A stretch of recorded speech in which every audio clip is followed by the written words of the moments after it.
When it comes to movies dealing with certain themes, there's a reason why the Chinese set these movies in a place like Thailand. Politicians wielding corrupt power, a black market human organ trade, hospitals being run for profit, and the general public throwing vocal support for a criminal. All things that would be considered a no-no if the movie was set on Chinese soil. Hi, I'm the Artie Dans from Asian Film Fans, and I'm going to tell you why you should consider watching Fireflies in the Sun, the sequel to Sheep Without a Shepherd.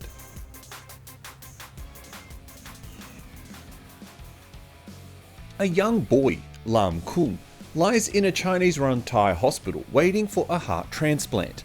An expensive operation where his unemployed scriptwriter dad, Lam Yao-tong, and part-time teacher mum, Meng Ling, have had to sell all their belongings in any hope to pay for the operation. After they're given the good news that a compatible donor's heart is available, Yao-tong gets the money ready for the operation. But on his way back to the hospital to pay, he's given the news that the heart is no longer available. It's been intercepted and will be transplanted into the body of the mayor's son. Feeling helpless and powerless, Yao-tong holds several patients, his son's doctor, and the hospital director hostage as Officer Zhang attempts to negotiate with Yao-tong, who is demanding the return of the heart and the immediate operation for his son. If you're a movie lover, then I know what you're thinking. But this story sounds familiar, and indeed it is. Just like the first movie was based on the Indian thriller Drishyam, this sequel, in name only, is based on the 2002 American thriller John Q starring Denzel Washington. It follows the plot very closely, with the ending changed to be both more dramatic and to fit in line with Chinese film regulations.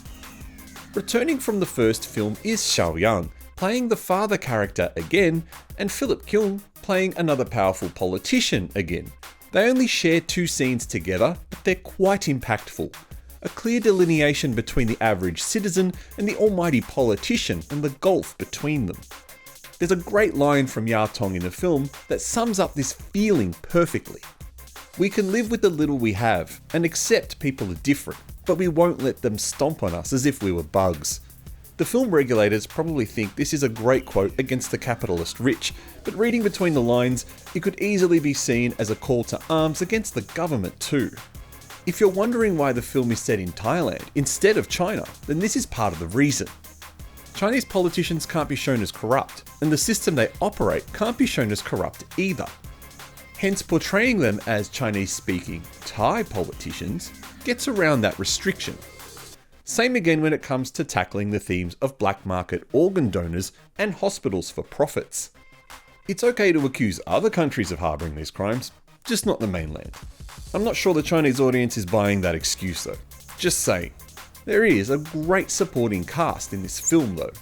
Hong Kong veteran Simon Yam plays the role of Hardened Officer Zhang.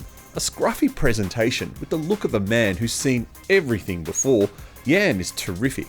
His character is intelligent and full of empathy and is the highlight of the performances in this film.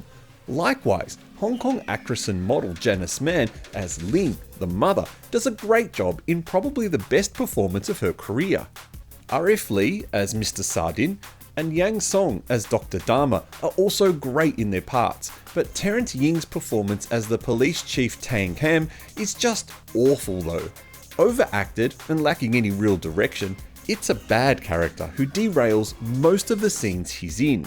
And speaking of derailing the film, the middle part falls really flat. Some forced humour is introduced to cover a few plot holes that are used to move the story of the film along. The forced humour really betrays the serious tone of this thriller.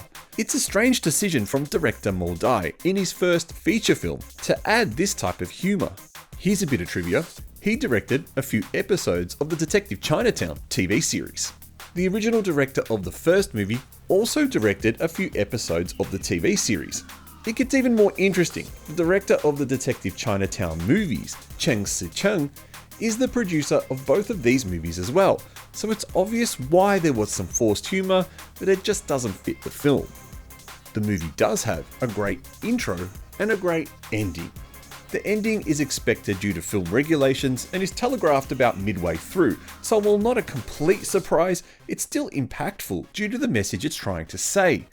The way the film builds the story, slowly introduces plot lines and character motivations, including a few red herrings, certainly make the film entertaining enough that you can forgive the rather weak and out of place middle section.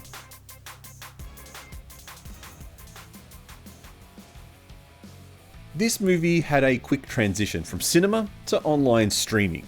Usually that's a bad sign, but in this case it was just rushed to take advantage of all the people at home for Chinese New Year who were looking for a blockbuster to watch. This movie is currently available on multiple Chinese streaming services provided you have an active membership, and I think this is worth a watch. I don't remember too much about John Q to tell you if it's a better film than this, but I'm going to make a brave assumption and say that it's not. John Q would still be the better film, but give this a shot, especially if you like the first film. If you've seen this, what did you think of it? Thank you for watching this video. Please press the like button if you enjoyed it, and I'll see you next time.